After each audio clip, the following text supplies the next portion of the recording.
Aku masih ingat jelas hari itu. Hari ketika Reza, suamiku, pulang lebih cepat dari biasanya.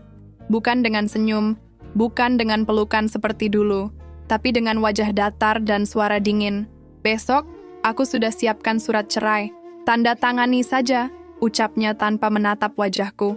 Aku diam, bukan karena tak mengerti, tapi karena rasanya seperti dihantam dari belakang tanpa aba-aba. 5 tahun menikah, dan dia bilang begitu saja. Kenapa? Tanyaku pelan. Dia duduk di sofa, membuka ponsel, dan menjawab sambil masih menatap layar.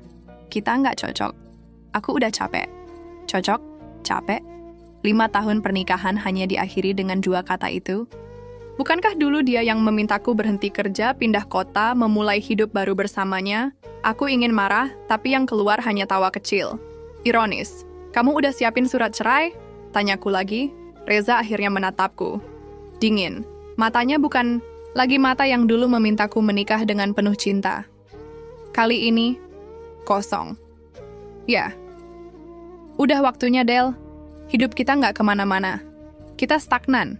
Kamu tahu itu. Aku tahu maksudnya. Kami belum punya anak. Dan itu jelas-jelas salahku. Setidaknya itu yang selalu dia dan ibunya katakan. Aku udah ke dokter. Masalahnya bukan di aku aja, Reza, kataku. Dia mengangkat bahu. Aku nggak mau bahas itu. Intinya, aku mau hidup baru. Kamu juga harus belajar menerima kenyataan. Hidup baru? Aku mulai bisa menebak. Reza nggak tiba-tiba berubah. Dia punya seseorang. Entah siapa, tapi aku bisa merasakannya sejak beberapa bulan lalu. Dia makin jarang di rumah. Makin sering rapat di luar kota, pulang larut, bahkan kadang tak pulang sama sekali. Dan tiap kali aku tanya, jawabannya selalu sama. Kerja. Siapa dia? Tanyaku. Reza terdiam beberapa detik. Lalu berdiri. Kamu nggak usah tahu. Yang penting kita selesai. Selesai. Segampang itu. Seperti hubungan kami cuma kontrak kerja yang bisa dibatalkan sepihak. Malam itu aku tidur sendirian. Bukan karena Reza pergi, tapi karena hatiku yang sudah benar-benar ditinggalkan. 2 minggu kemudian aku resmi menyandang status janda. Tanpa pesta, tanpa drama. Hanya tanda tangan di selembar kertas yang merenggut 5 tahun hidupku.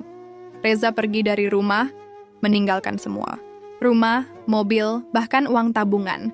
Seolah semua itu bisa menutupi luka yang dia tinggalkan. Ibunya datang 3 hari setelah perceraian. Bukan untuk menenangkan, tapi untuk memastikan aku keluar dari rumah. Kamu sudah bukan istri Reza lagi. Jadi nggak ada hak tinggal di sini, katanya ketus. Aku hanya mengangguk. Sudah cukup aku bertahan. Rumah itu bukan lagi tempatku. Dan aku nggak akan tinggal dimanapun jika hanya dipandang sebagai beban. Aku mengemasi barang-barangku. Baju, beberapa buku, dan sedikit uang di dompet. Aku pergi dengan koper kecil, tanpa arah yang pasti. Tapi satu hal yang kupastikan dalam hati. Aku nggak akan jatuh 2 kali. Aku nggak tahu kemana harus pergi. Tapi aku tahu, aku harus bangkit. Harus membuktikan bahwa aku lebih dari sekadar mantan istri yang dibuang karena tak bisa melahirkan. Aku naik angkot ke daerah pinggiran. Mencari kontrakan kecil yang cukup untuk tidur dan memasak. Di sana aku mulai hidup lagi, meski rasanya seperti dari nol. Setiap malam aku menangis diam-diam. Tapi tiap pagi aku bangun, cuci muka, dan paksa diriku tersenyum. Karena aku tahu, satu-satunya, cara untuk membalas semua ini bukan dengan air mata, tapi dengan berdiri lebih tinggi dari mereka yang pernah menjatuhkan. Reza mungkin pikir aku akan hancur. Dia salah, aku memang hancur, tapi aku akan bangkit. Dan ketika waktunya tiba, aku akan pastikan dia tahu rasanya kehilangan lebih besar dari sekadar pernikahan. 3 bulan setelah perceraian, aku mulai terbiasa hidup sendiri. Bangun pagi, masak seadanya, lalu membuka toko online kecil yang kubuat dari akun media sosial dan aplikasi marketplace. Modal awal, hanya beberapa baju lamaku yang masih bagus, dan kamera HP bekas. Dari situ, aku mulai belajar menjual. Setiap hari aku upload foto produk, tulis caption menarik, dan pelajari strategi penjualan dari YouTube dan forum online. Pembeli pertama datang setelah seminggu. Bukan pembelian besar, hanya 2 potong tunik bekas. Tapi saat kurapikan dan kukirim dengan tangan sendiri, rasanya seperti menjual emas. Aku belajar satu hal penting. Tak ada yang benar-benar peduli dengan luka kita. Dunia terus berjalan. Kalau aku berhenti, aku akan tertinggal selamanya. Kadang saat malam tiba dan semua lampu mati, aku teringat wajah Reza. Bukan wajahnya saat awal pernikahan, tapi wajah dinginnya waktu menggugat cerai. Tatapan kosong itu menghantuiku lebih dari kata-katanya. Mungkin karena aku tahu, dia sebenarnya tidak hanya pergi, dia membuangku. Seolah aku benda rusak yang tak lagi berguna, tapi aku tidak ingin terjebak di situ. Setiap luka bisa dipendam. Setiap sakit bisa disembuhkan, asal tidak digaruk terus-menerus. Aku juga mulai rajin mencatat keuangan. Berapa modal, berapa keuntungan, mana barang yang laris, mana yang tak laku. Aku belajar dari nol. Dan jujur saja, itu berat. Kadang makan pun hanya dengan nasi dan telur dadar. Tapi aku bersyukur. Setidaknya semua itu milikku sendiri. Tidak dari suami, tidak dari mertua, dan yang pasti, tidak dari belas kasihan siapa. Pundot suatu sore, aku duduk di warung kopi kecil dekat kontrakan, memantau pesanan dari ponsel. Di sana aku berkenalan dengan pria bernama Arman. Ia pemilik kios sablon yang letaknya tak jauh dari tempat tinggalku. Awalnya kami hanya bertukar senyum saat sama-sama menunggu gorengan. Lama-lama, jadi sering ngobrol. Jualan baju online? Ya? Tanyanya sambil melirik layar ponselku. Aku mengangguk. Iya, mulai dari baju bekas sendiri. Arman tertawa kecil. Hebat. Nggak semua orang bisa mulai dari bawah dan tetap jalan terus. Aku tidak menjawab. Tapi kalimat itu melekat di kepalaku sampai malam. Sejak pertemuan itu, kami sering saling sapa. Kadang aku minta bantuannya mencetak label merek, kadang dia bertanya soal desain. Hubungan kami sederhana, tanpa basa-basi, tanpa janji manis. Tapi, perlahan, aku merasa Arman bukan sekadar teman ngobrol. Di sisi lain, berita tentang Reza dan Clara mulai tersebar. Mereka sering tampil di sosial media, pamer kemesraan di acara-acara bisnis dan pesta elit. Dari komentar orang, aku tahu banyak yang memuji hubungan mereka. Katanya serasi, katanya pasangan sukses. Aku tidak pernah mengomentari apapun. Tapi diam-diam, aku menyimpan semua berita itu. Bukan karena masih peduli, tapi karena aku butuh tahu kemana arah langkah mereka. Karena suatu saat aku akan datang dari arah yang tak mereka duga. Dan yang membuatku lebih yakin, suatu hari aku melihat postingan Reza bersama Clara. Dengan caption, "Akhirnya hidupku kembali berarti." Aku membaca itu berulang kali. Lalu kututup ponsel, menahan napas dalam-dalam, dan tersenyum. Seketika aku sadar, tak ada lagi ruang untuk menoleh ke belakang. Luka yang kupendam selama ini tidak akan sia-sia. Aku tidak ingin membuat mereka menyesal. Aku ingin membuat mereka runtuh. Malam itu, aku kembali mencatat keuangan dan memikirkan rencana besar. Tidak hanya sekadar jualan online.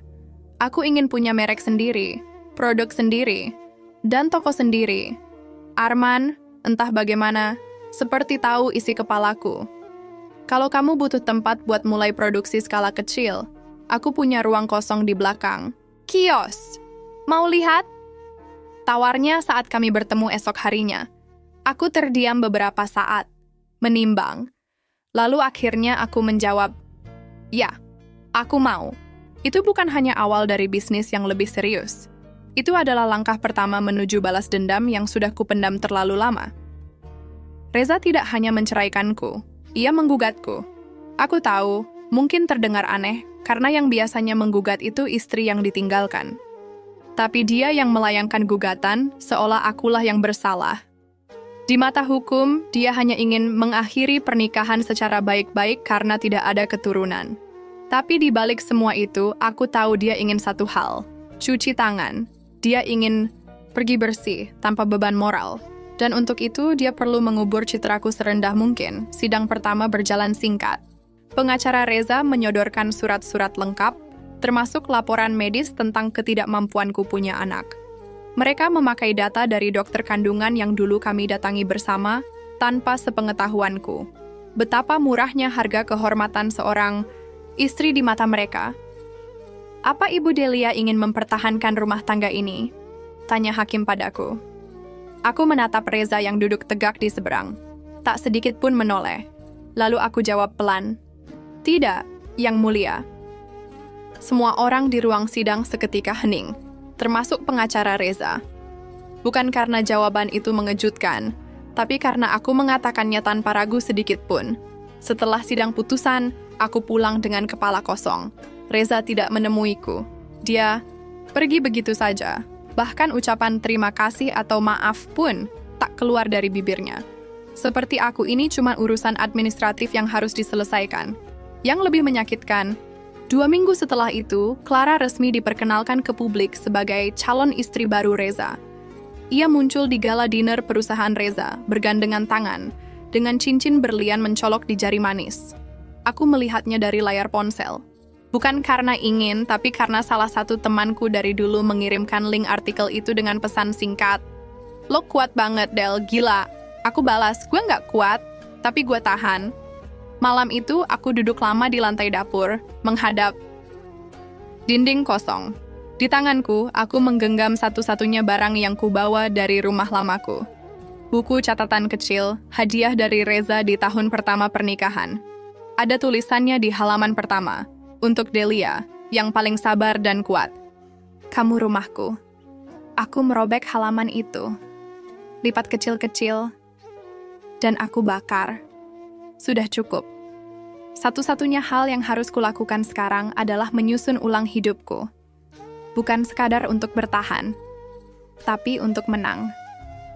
2 bulan setelah sidang terakhir, bisnis onlineku mulai stabil. Penjualan harian bisa menutupi biaya makan, kontrakan, bahkan sedikit tabungan. Arman, tanpa banyak tanya, sering menawarkan bantuan, dari cetak label sampai meminjamkan rak pajangannya. "Kenapa kamu baik banget?" Tanyaku suatu sore saat kami berdua duduk di empran kiosnya. Arman tersenyum, menggigit roti bakarnya, lalu berkata, "Karena kamu berjuang sendirian. Dan orang kayak kamu, Del, nggak boleh sendirian terus." Aku tidak langsung percaya, tapi entah kenapa, kata-katanya menenangkan. Tidak seperti Reza, yang bicara selalu dengan nada ingin menang. Arman bicara seperti orang yang melihatku sebagai manusia, bukan masalah. Suatu hari, aku dapat pesan dari seseorang tak dikenal. Akunnya tanpa foto, tanpa nama, tapi isinya jelas. "Hati-hati sama Clara. Dia lebih berbahaya dari yang kamu kira. Dia yang suruh Reza ceraikan kamu." Aku baca, ulang pesan itu sampai 5 kali. Jantungku berdetak lebih cepat. Siapa pengirimnya? Apa maksudnya? Tapi aku tidak membalas. Aku tahu ini bukan waktunya bereaksi emosional. Aku menyimpan pesan itu. Dan sejak saat itu, aku mulai kumpulkan informasi. Tentang Clara. Tentang perusahaan Reza. Tentang jaringan mereka. Karena, dari pesan itulah aku sadar. Apa yang terjadi padaku bukan sekadar rumah tangga yang gagal. Tapi mungkin, ada skenario besar di baliknya. Dan kalau benar begitu, maka balas dendam bukan lagi soal luka pribadi, tapi keadilan yang harus ditegakkan. Aku, mungkin sudah kalah waktu itu, tapi perang belum selesai. Pagi itu aku bangun lebih awal dari biasanya, bukan karena alarm, tapi karena mimpi buruk tentang masa lalu. Lagi-lagi Reza hadir dalam tidurku, mengulang-ulang kalimat dinginnya. "Kamu bukan istri yang kubutuhkan." Aku duduk di pinggir kasur, menarik napas panjang, lalu berdiri. Hari ini tidak boleh gagal. Aku sudah memutuskan. Mulai bulan ini, aku tidak hanya jualan online. Aku akan produksi baju sendiri. Langkah pertama, menyusun ulang brand. Bukan sekadar jual baju murah, tapi produk dengan nilai, desain, dan identitas. Aku menggambar sketsa sederhana di kertas bekas. Ide desain datang dari kebiasaanku mengamati tren busana muslimah modern, tapi tetap sopan. Aku ingin perempuan-perempuan yang pernah merasa diremehkan, seperti aku, punya pilihan berpakaian yang mewakili siapa mereka. Kuat, tapi tetap lembut. Aku beri nama brand itu Ravenna. Nama itu tidak punya arti khusus. Tapi saat menyebutnya, rasanya seperti melafalkan luka yang berubah jadi kekuatan. Arman membantuku mencari penjahit. Dia kenalkan aku pada Bu Lastri, seorang janda tangguh yang punya 2 anak dan membuka jasa jahit rumahan di gang belakang. Hasil jahitannya rapi, cepat, dan yang paling penting, jujur. Saat kutunjukkan desain pertama, Bu Lastri hanya bilang, "Kalau kamu yakin, saya juga yakin." Produksi pertama hanya 20 potong. Modalnya dari sisa tabunganku ditambah pinjaman kecil dari koperasi setempat. Aku tahu, angka itu kecil. Tapi dari sanalah semuanya dimulai. Aku foto produk sendiri, pakai HP tua, latar belakang kain putih, dan pencahayaan matahari pagi. Lalu kukirim ke akun media sosial Ravenna, yang baru kubuat beberapa hari lalu. Dalam 2 hari, 7 baju terjual. Dalam seminggu, habis. Setiap kali ada pembeli kirim pesan, aku jawab sendiri. Aku bungkus rapi, tulis catatan tangan kecil. Terima. Kasih sudah percaya pada Ravenna. Semoga kamu merasa kuat saat memakainya. Pesan itu bukan sekadar formalitas. Itu juga untukku. Karena sebenarnya, aku juga sedang belajar merasa kuat. Arman tetap jadi teman ngobrol yang menyenangkan, tapi aku mulai menjaga jarak. Bukan karena tidak nyaman, tapi karena aku sadar, sekarang bukan waktunya membuka hati. Luka lama belum benar-benar kering, dan aku tak ingin seseorang masuk hanya karena aku sedang rapuh. Tapi Arman berbeda. Ia tidak pernah memaksa, ia hadir tanpa menuntut, hanya menawarkan bahu untuk bersandar jika dibutuhkan, dan diam jika aku memilih sendiri. Kadang diam adalah bentuk perhatian paling tulus. Suatu malam, saat sedang membungkus pesanan, aku menerima pesan dari nomor tak dikenal. Kami melihat potensi brand Ravenna. Jika tertarik, kami ingin membahas kemungkinan kerjasama. Aku terdiam. Siapa ini? Setelah ku telusuri, ternyata itu dari salah satu pengelola marketplace besar yang sering kupakai. Mereka tertarik membantu Ravenna masuk ke fitur brand lokal. Pilihan. Aku hampir menangis, tapi aku tahan. Aku hanya menatap sketsa-sketsa baju di meja. Kertas-kertas kusut, sisa lembur berminggu-minggu. Dan untuk pertama kalinya dalam hidupku, aku merasa pantas dihargai. Beberapa hari kemudian, Arman datang dengan wajah bingung. Del, kamu yakin mau lanjut sendiri? Tawaran itu besar. Kamu harus punya tim. Aku mengangguk. Aku memang nggak bisa sendiri. Tapi aku juga nggak mau asal rekrut. Aku butuh orang yang tahu rasanya dari nol. Kami terdiam beberapa saat. Lalu Arman bilang, "Kalau kamu percaya, aku bisa bantu bagian produksi dan manajemen kecilnya. Nggak usah digaji dulu, kita hitung nanti pas untung." Aku menatapnya. Dalam hati aku tahu aku butuh bantuan. Tapi aku juga tahu aku tak boleh sembarangan percaya lagi. "Kenapa kamu mau bantu aku?" tanyaku. Arman tertawa kecil. "Karena kamu satu-satunya orang yang bikin aku ingin bangkit lagi." Aku tak menjawab. Tapi sejak hari itu, aku biarkan dia masuk. Pelan-pelan, secukupnya. 3 bulan setelah Ravenna berdiri, aku berhasil menjual lebih dari 200 potong baju. Nama Ravenna mulai dikenal. Aku diundang ke acara talk show kecil tentang UMKM. Di situ, aku bercerita bukan sebagai korban perceraian, tapi sebagai perempuan yang membuktikan bahwa dihancurkan bukan akhir dari segalanya. Tapi di balik semua pencapaian, itu ada satu rencana yang tetap kupendam dalam diam.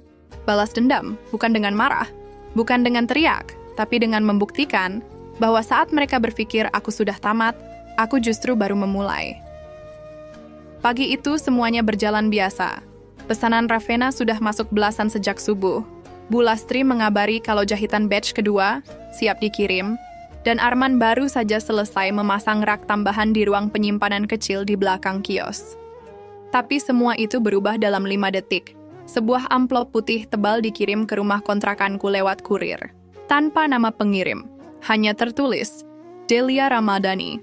Aku membuka amplop itu dengan pelan. Tanganku sedikit gemetar entah kenapa. Dan begitu isi suratnya terlihat, jantungku berhenti sejenak. Undangan pernikahan Reza Ardiansyah and Clara Amara Putri. Tanggal 7 Juli. Tempat? Ballroom Diamond Tower. Aku membaca ulang isi undangan itu. Rapi. Mewah. Dicetak dengan kertas tebal, dihiasi tinta emas. Ada foto mereka berdua tersenyum manis di dalamnya, berpose seperti pasangan dalam dongeng. Kepalaku mendadak panas, tapi bukan karena cemburu, bukan karena rindu, tapi karena keberanian mereka mengirimkan undangan ini padaku. Apa maksudnya? Pamer? Menyindir? Atau sekadar ingin memastikan aku tahu kalau mereka menang? Aku duduk di kursi kayu tua dekat dapur. Sunyi. Hanya suara detik jam dinding yang terdengar. Lalu aku tersenyum. Bukan senyum bahagia, tapi senyum yang lahir dari rasa sakit yang sudah terlalu lama ditekan dan kini berubah bentuk. Baik, Reza. Baik, Clara. Kalau ini permainan, aku ikut main. Malamnya, aku berdiri di depan cermin, menatap pantulan diriku sendiri. Wajahku sudah jauh berbeda dari 6 bulan lalu, lebih kurus mungkin, tapi sorot mataku tak lagi rapuh. Ada sesuatu yang tumbuh diam-diam di sana, tekad. Aku duduk di lantai kamar, membuka laptop, dan menyalakan file catatan yang kuberi judul, Rencana tanggal 7, satu persatu. Aku tulis daftar, lacak proyek bisnis terbaru Reza, siapa investor dan mitranya. Telusuri hubungan keuangan Clara, apa yang dia miliki, apa yang hanya menumpang nama. Siapkan dana cadangan. Temui seseorang dari masa lalu Reza. Dalam 2 minggu, aku mulai bergerak.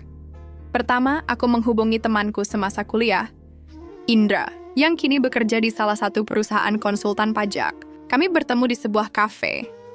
Lo yakin mau tahu ini semua, Del? Tanya Indra. Serius? Aku mengangguk.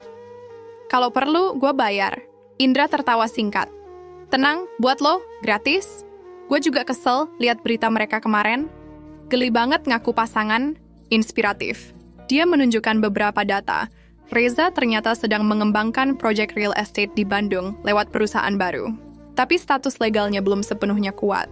Modalnya masih menggantung, karena sebagian besar ditopang oleh investor luar negeri yang ternyata punya reputasi tidak stabil. Kalau satu investor cabut, proyeknya bisa tumbang dalam sebulan. Jelas, Indra, aku menyimpan informasi itu dengan tenang. Tapi di dalam hati, aku tahu, titik lemahnya sudah ketemu. Seminggu menjelang hari pernikahan, aku menemukan informasi lain yang lebih mengejutkan. Clara ternyata menggunakan namanya untuk membuka rekening bisnis fiktif, menampung uang proyek Reza yang belum dilaporkan pajaknya. Salah satu mantan karyawan mereka, yang pernah dipecat secara sepihak, menghubungiku lewat akun Ravena. Aku tahu siapa kamu, tulisnya. Dan aku tahu mereka menyakitimu. Kalau kamu mau bukti, aku siap bantu. Namanya Rini. Ia dulunya sekretaris pribadi Clara. Kami bertemu diam-diam, dan dari tangannya aku menerima salinan dokumen transaksi yang bisa menjatuhkan Reza dan Clara.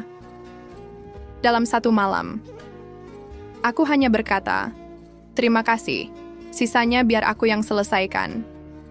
Satu malam sebelum hari pernikahan, aku berdiri di depan jendela kontrakan. Arman masuk membawa 2 gelas teh panas. Kamu kelihatan tenang, katanya. Aku menoleh sebentar. Karena aku tahu besok, seseorang akan jatuh dari tempat paling tinggi, yang pernah dia bangun sendiri. Arman tidak bertanya lebih lanjut. Tapi sebelum keluar kamar, ia hanya bilang satu kalimat. Kalau semua ini selesai dan kamu masih ingin bertahan, aku akan tetap di sini.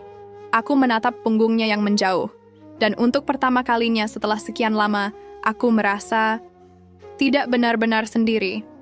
Tanggal 7 Juli pun tiba. Aku memakai dress Ravena warna hitam polos dengan potongan elegan. Rambutku disanggul sederhana, tanpa perhiasan berlebih. Aku datang bukan untuk memikat siapa-siapa. Aku datang untuk menyaksikan mereka tumbang, dan aku sudah siapkan semuanya.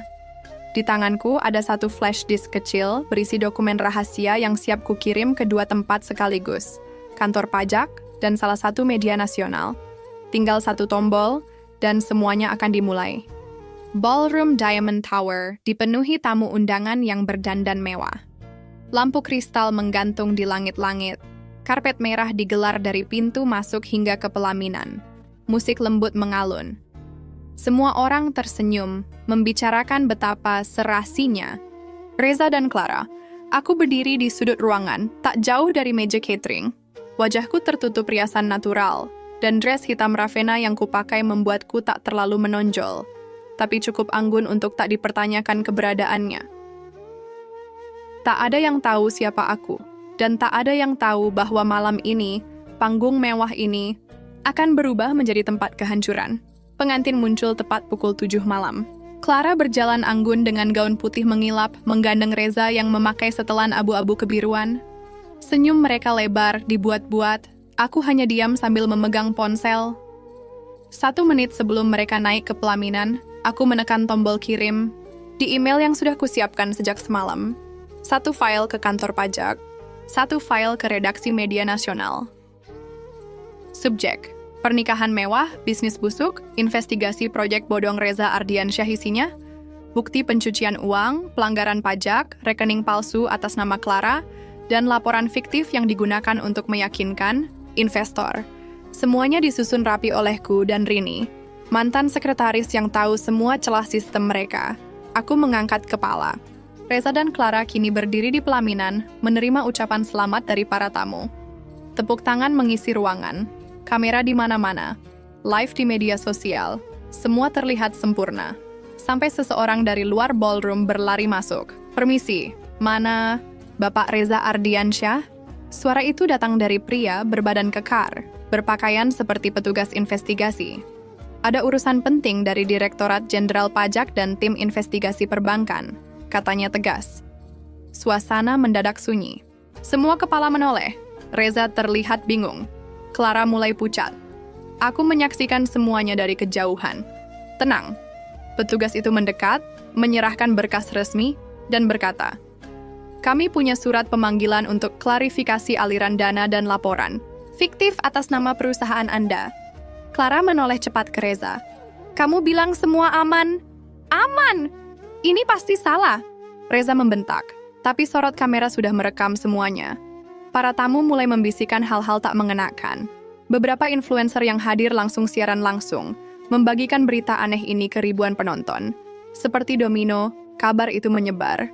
Salah satu tamu yang ternyata seorang jurnalis senior langsung membuka email dari redaksi. Artikel tentang Reza dan Clara sudah tayang, lengkap dengan bukti dokumen. Judulnya, "Pernikahan mewah bertabur skandal, Reza dan Clara diduga lakukan penggelapan pajak." Aku menarik napas pelan. Aku tahu ini baru permulaan. Tapi inilah momen yang kutunggu. Reza turun dari pelaminan, mencoba bicara dengan petugas. Clara mengejarnya, menangis dan panik. Tapi kamera terus mengikuti mereka. Mikrofon-mikrofon media mulai muncul satu persatu. Tamu-tamu penting mulai beranjak pergi, tak ingin ikut terseret. Salah satu investor yang kuduga kuat membiayai proyek mereka, Pak Rudi, berdiri dan berkata dengan lantang, "Kalau ini benar, saya cabut semua dana." "Saya malam ini juga." Reza terduduk di pinggir panggung, wajahnya hancur, tangannya gemetar. Clara terus memeluknya, tapi sorot matanya ketakutan. Aku berjalan keluar ballroom tanpa menoleh lagi. Udara malam menyambut wajahku. Lega. Dingin. Arman sudah menunggu di parkiran, berdiri di samping motornya. Ia memandangku dalam-dalam, lalu membuka jaketnya dan menyodorkan helm. "Kau berhasil?" tanyanya. Aku hanya tersenyum kecil. Tidak sepenuhnya. Tapi mereka baru mulai merasakan apa yang dulu aku alami. Kami melaju pelan di tengah kota yang masih terang. Jalanan ramai, tapi hatiku tenang. Aku tak sedang melarikan diri. Aku sedang melangkah maju. Malam itu aku tidur nyenyak untuk pertama kalinya setelah sekian lama. Bukan karena dendamku sudah tuntas, tapi karena aku tahu, aku sudah mengambil kembali kendali atas hidupku. Dan itu jauh lebih melegakan daripada balas dendam itu sendiri. Sudah 3 hari sejak pesta pernikahan itu, berubah jadi bahan tertawaan se-Indonesia. Berita tentang Reza dan Clara tersebar di mana-mana. Di TV, media sosial, bahkan di grup WhatsApp ibu-ibu pengajian. Clara menghilang dari publik. Reza, katanya masih dalam proses pemeriksaan. Proyek real estate mereka dihentikan. Investor kabur. Rekening diblokir. Aku kembali bekerja seperti biasa. Ravenna justru makin laris. Mungkin karena banyak yang penasaran siapa perempuan di balik kehancuran pengusaha yang sempat dielu-elukan itu. Tapi aku tetap diam. Tak ada yang tahu siapa dalang di balik semua ini. Dan aku tak perlu mengaku. Sampai akhirnya, malam itu, seseorang mengetuk pintu rumah kontrakanku. Pelan, tapi pasti. 3 ketukan. Aku mengintip dari balik tirai. Dan aku tak percaya siapa yang kulihat. Reza. Dia berdiri di depan pintu. Rambutnya acak-acakan, wajahnya tak terurus. Matanya merah, entah karena kurang tidur atau terlalu banyak menangis. Aku membuka pintu tanpa ekspresi. Ngapain kamu kesini? Tanyaku datar. Dia menunduk. Lama. Lalu berkata, Aku cuma ingin bicara. Sudah nggak ada yang perlu dibicarakan, jawabku sambil hampir menutup pintu. Tapi tangannya menahan. Delia, tolong. 5 menit aja. Aku menatap matanya. Kosong. Tapi entah kenapa aku melangkah mundur dan membiarkannya masuk. Reza duduk di kursi kayu dekat dapur. Kursi yang dulu sering dia tempati saat masih jadi suamiku. Aku tahu semua ini karena kamu, katanya pelan. Aku tak menjawab. Aku nggak nyangka kamu bisa sekejam ini. Aku tertawa pendek. Kejam? Kamu yang nyeret aku keluar dari hidupmu kayak sampah. Kamu yang pilih Clara. Kamu yang bilang aku nggak cukup cantik buat dipajang. Dan sekarang kamu datang ke sini, nyebut aku kejam? Dia tertunduk. Aku salah, bisiknya. Aku memandangnya tajam. Salah?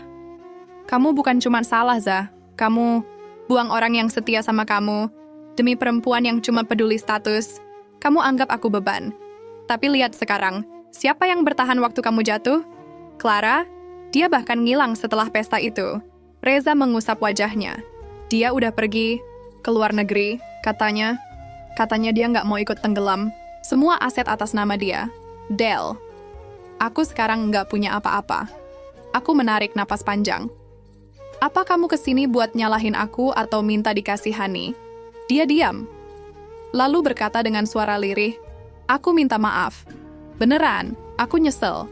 Kalau waktu bisa diputar, aku nggak akan ninggalin kamu. Aku menatap wajahnya. Wajah yang dulu pernah kucintai habis-habisan. Dulu, aku mungkin bakal luluh kalau dia bilang seperti itu. Tapi sekarang, aku hanya melihat seseorang yang baru sadar kehilangan sesuatu setelah semuanya hancur. Aku nggak butuh maaf kamu, Reza. Kataku pelan tapi tegas. Kamu bukan nyesel karena nyakitin aku. Kamu nyesel karena hidup kamu berantakan. Dia tertunduk lagi. Tapi kali ini, tak berkata apa-apa. Sekarang kamu rasain sendiri. Gimana rasanya dipermalukan, dikhianati, dan dibuang. Rasanya sesak, kan? Dia mengangguk perlahan. Iya, aku berdiri. Aku nggak akan usir kamu. Tapi kamu juga nggak akan dapat simpati dari aku. Aku udah selesai sama kamu, Reza. Bahkan sebelum kamu sadar kamu butuh aku. Reza berdiri. Matanya sembab. Terima kasih. Udah masih mau dengerin aku. Aku hanya diam. Dia melangkah keluar. Tak ada pelukan. Tak ada air mata dari pihakku. Yang tersisa hanya ruang hampa yang dulu pernah kuisi dengan cinta, dan sekarang tinggal sisa kenangan. Setelah pintu tertutup, Arman keluar dari dapur. Kamu yakin gak apa-apa? Tanyanya. Aku menoleh. Dia datang bukan karena cinta, tapi karena hancur. Dan aku gak mau jadi tempat dia numpang sembuh. Arman tersenyum, kecil. Kamu kuat, Del. Aku menatapnya. Bukan kuat, aku cuma capek terlalu lama jadi lemah. Dia mengangguk. Lalu duduk di meja kerjaku, membuka laptop Ravena, dan membantuku mengecek laporan keuangan. Malam itu kami bekerja dalam diam, tapi hatiku lebih ringan dari sebelumnya. Reza sudah datang, dan Reza sudah pergi, dan aku tetap di sini, berdiri di atas kakiku sendiri. Seminggu setelah Reza datang ke rumah, hidupku kembali tenang di permukaan. Tapi hanya di permukaan, karena di dalam, pikiranku masih gaduh. Ada satu bagian dari diriku yang belum selesai bicara soal masa lalu. Aku masih memikirkan kenapa Reza datang, kenapa dia minta maaf, dan kenapa hatiku, meskipun sudah membalaskan dendam, masih terasa hampa. Del, kamu kelihatan beda akhir-akhir ini, kata Arman suatu malam saat kami duduk di kafe kecil dekat tempat tinggalku. Kamu kayak ada di dua dunia. Aku menatapnya. Lampu-lampu jalanan memantul di cangkir kopi kami. Aku cuma bingung, Man, jawabku jujur. Reza datang, dan aku pikir semuanya akan selesai begitu saja. Tapi ternyata enggak. Arman mengangguk pelan. Dia nggak langsung bicara. Mungkin takut menyimpulkan terlalu cepat. Aku tahu kamu belum sepenuhnya lepas dari masa lalu. Tapi aku juga tahu kamu nggak lagi perempuan yang dulu. Kamu lebih kuat sekarang. Aku menunduk. Dan kamu masih bertahan di sampingku, tambahku lirih. Karena aku tahu Delia yang sekarang ini butuh ruang. Bukan desakan, bukan tuntutan, cuma ruang untuk memutuskan dia mau melangkah kemana. Perkataan Arman membuatku makin bingung. Beberapa hari setelah pertemuan itu, aku mendapat email dari pengacara Reza. Isinya permohonan damai. Bukan karena dia ingin kembali padaku, tapi karena dia ingin menyelamatkan sisa hidupnya. Kalau aku bersedia menarik laporan tambahan ke pihak berwajib, dia bisa selamat dari hukuman berat. Aku punya kuasa penuh sekarang. Dan aku juga tahu, aku bisa benar-benar menghabisinya. Tapi, kenapa rasanya seperti sedang berdiri di tepi jurang?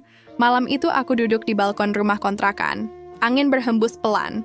Di tangan kiriku ada 2 kertas. Yang satu, berkas permohonan damai Reza.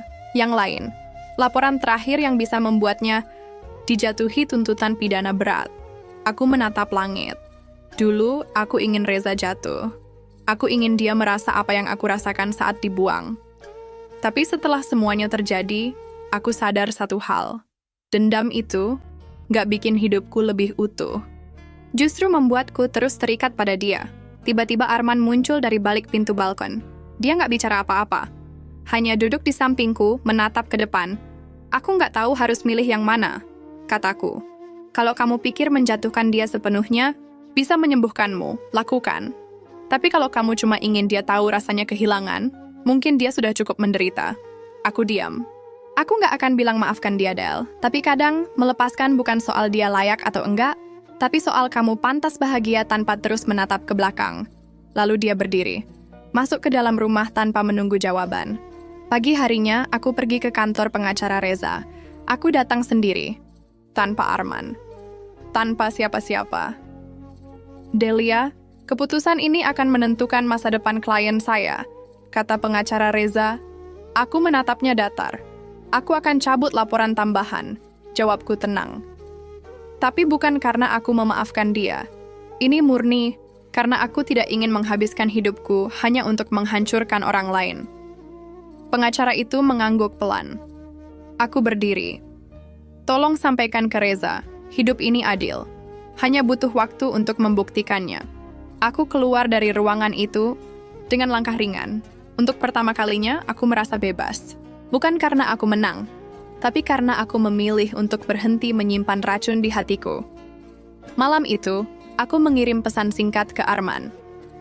Besok kamu bisa temani aku ke panti anak-anak yang biasa kamu bantu itu? Jawabannya cepat. Dengan senang, hati, dan di situ aku tahu hidupku masih panjang, masih banyak hal yang bisa aku bangun. Bukan untuk balas dendam, tapi untuk bahagiaku sendiri. Hari Minggu itu, aku dan Arman berangkat ke panti asuhan yang biasa ia kunjungi. Panti sederhana di pinggiran kota, dikelola oleh sepasang suami istri sepuh yang penuh kasih. Anak-anak di sana menyambut kami dengan tawa dan pelukan. Mereka mengenal Arman seperti keluarga sendiri. Aku memperhatikan cara Arman menyapa satu persatu anak, menggendong yang kecil, mengelus kepala yang besar. Sorot matanya hangat, seperti tak punya beban hidup, tapi ada sesuatu yang mengganjal di benakku. Sesuatu yang terasa aneh, karena selama ini Arman terlalu tenang. Setelah membagikan makanan dan mainan, kami duduk di ayunan besi tua di halaman belakang panti. Matahari mulai condong, langit berubah keemasan. Aku suka tempat ini, kataku pelan. Rasanya damai.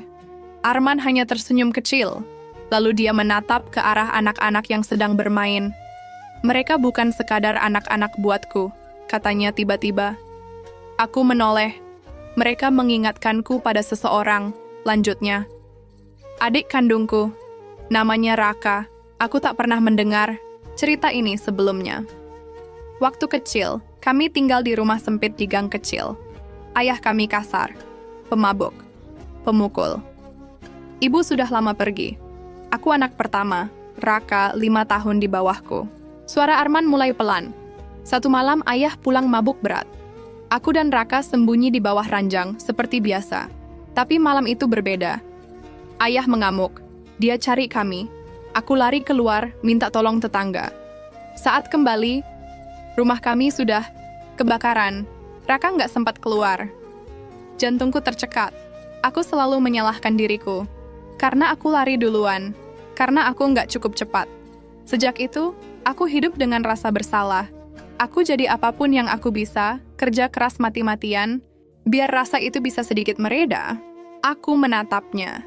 Dan untuk pertama kalinya, kulihat air mata di sudut matanya. Aku nggak pernah cerita ini ke siapapun, bahkan teman terdekatku nggak tahu. Aku menaruh tanganku di atas tangannya. Kenapa kamu cerita ke aku? Dia menatapku, lembut tapi ragu, karena kamu juga tahu rasanya kehilangan.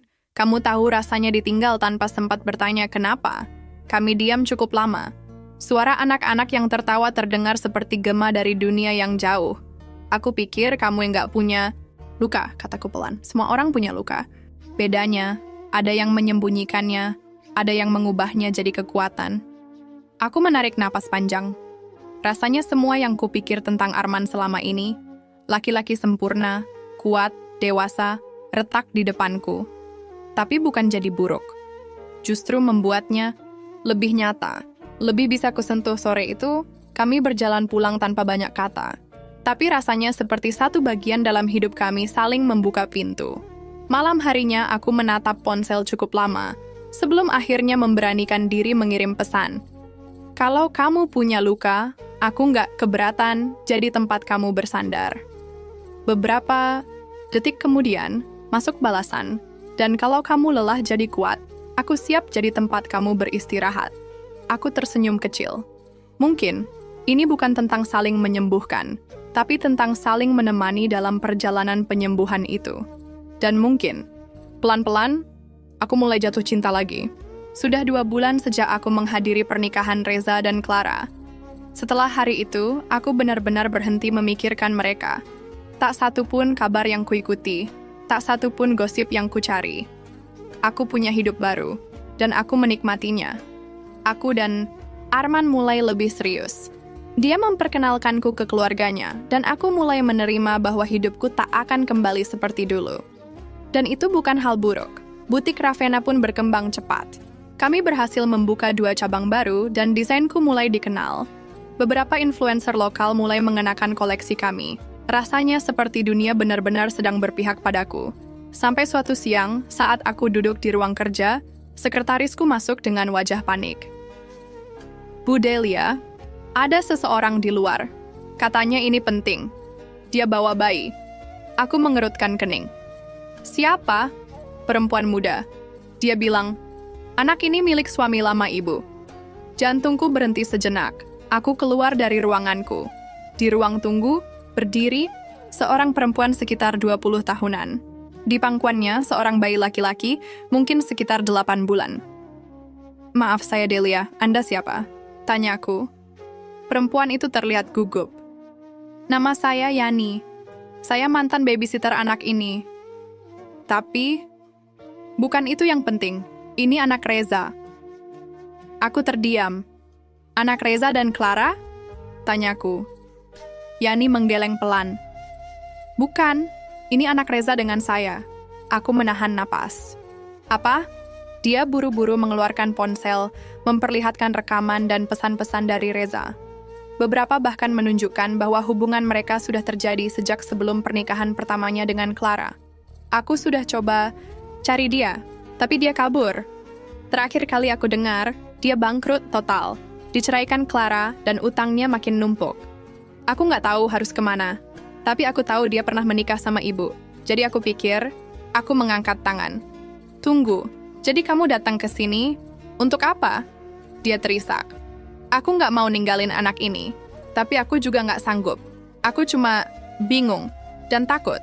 Aku menatap bayi itu. Wajahnya polos, tak berdosa. Dan di saat bersamaan, aku merasakan semua luka lama menyeruak lagi. Tapi kali ini bukan sebagai korban, melainkan sebagai seseorang yang diberi pilihan, menutup pintu dan pergi, atau membuka lembar baru dengan cara yang tak pernah terpikirkan. Aku meminta asistennya membawakan susu dan makanan untuk si bayi, lalu menyuruh Yani duduk. Aku pergi ke ruang belakang, menelepon Arman. Aku butuh kamu sekarang. Beberapa menit kemudian dia datang, tanpa banyak tanya, hanya mendengarkan semua ceritaku. Apa yang harus kulakukan? Tanya aku pelan Arman, tak langsung menjawab. Dia menatap bayi itu lama, lalu menatapku. Del, kamu nggak harus menyelamatkan semua orang. Tapi kalau kamu merasa ini takdir yang mengetuk pintu, maka bukalah. Bukan karena kamu wajib, tapi karena kamu bisa. Aku menatap bayi itu. Dan untuk alasan yang tak bisa kupahami sepenuhnya, aku tahu hidup sedang mengajakku melangkah lebih jauh dari sekadar balas dendam. Ini bukan tentang Reza lagi. Ini tentang pilihan, dan aku untuk pertama kalinya siap membuat pilihan baru. Bukan dengan amarah, tapi dengan kasih. Malam itu aku duduk di kamar sambil memangku si bayi yang tertidur. Yani dipersilakan tinggal sementara di kamar staf butik. Aku belum tahu akan bagaimana, tapi satu hal pasti, hidupku baru saja berubah lagi. Dan kali ini, aku tidak takut. 6 bulan sudah berlalu sejak bayi itu hadir dalam hidupku. Namanya Akmal. Bukan aku yang memberi nama itu. Tapi saat Yani meninggalkan anaknya dan pergi diam-diam suatu pagi, meninggalkan sepucuk surat penuh air mata, akulah yang akhirnya menamai bayi itu. Maaf Kak Delia, aku belum siap jadi ibu. Tapi aku tahu Akmal akan jauh lebih baik bersama ibu daripada denganku. Itu isi suratnya. Aku tidak menangis. Aku tidak marah, aku hanya mengangguk pada semesta. Akmal tumbuh cepat. Tangisnya keras, tapi tawanya lebih nyaring. Dan entah bagaimana, aku mencintai anak itu seolah darah dagingku sendiri. Awalnya sulit. Butikku sempat kacau karena perhatian terpecah. Tapi Arman selalu ada. Dia ikut bangun malam, ikut ganti popok, bahkan ikut belajar jadi ayah dadakan. Dan dari situlah aku tahu satu hal penting. Bukan tentang seberapa sempurna orang yang datang ke hidupmu, tapi seberapa siap dia tinggal saat badai datang. Suatu malam, Arman memintaku duduk di balkon rumah. Dia membawa 2 cangkir teh dan sebuah kotak. Kecil, aku nggak punya cincin mahal. Tapi aku punya niat paling jujur, katanya sambil menyerahkan kotak itu. Aku membuka isinya. Cincin sederhana, polos, tanpa berlian. Delia, kamu sudah melewati badai yang gak semua orang bisa lewati. Tapi kamu tetap berdiri, kuat. Dan aku ingin berdiri di sampingmu selamanya. Bukan untuk menggantikan siapapun, tapi untuk jadi seseorang yang kamu bisa andalkan sampai akhir. Aku terdiam. Bukan karena ragu, tapi karena hatiku terlalu penuh. Lalu aku mengangguk pelan. Ya, aku mau. 3 bulan kemudian kami menikah secara sederhana. Hanya dihadiri orang-orang terdekat. Tak ada pesta mewah, tak ada gaun berkilauan. Tapi ada tawa, doa, dan cinta yang nyata. Dan yang paling penting, aku berdiri di pelaminan bukan sebagai wanita yang menang karena berhasil membuat mantan suaminya bangkrut. Aku berdiri sebagai wanita yang akhirnya selesai dengan masa lalunya. Kabar tentang Reza? Katanya dia sekarang tinggal di rumah kontrakan kecil, usahanya bangkrut, Clara menggugat cerai, dan tak ada lagi yang bisa dibanggakan darinya. Tapi aku tak peduli. Aku bahkan tak pernah mencoba mengeceknya lagi. Karena saat kamu benar-benar sembuh, kamu tak lagi butuh melihat luka orang lain untuk merasa menang. Kini, setiap pagi, aku menyiapkan sarapan sambil mendengar tawa kecil Akmal, yang berlarian di ruang tamu. Arman akan datang dari belakang, memelukku, dan bertanya, "Hari ini mau desain koleksi apa?" Hidupku sederhana, tapi bahagia. Dan akhirnya aku sadar, cerita ini bukan tentang bagaimana aku membuat mantan suamiku bangkrut tepat di hari pernikahannya. Cerita ini tentang bagaimana aku membangun kembali diriku dari puing-puing dan menciptakan hidup baru yang jauh lebih utuh. Karena sesungguhnya pembalasan paling indah adalah saat kita bahagia tanpa harus menghancurkan siapapun lagi. Tamat.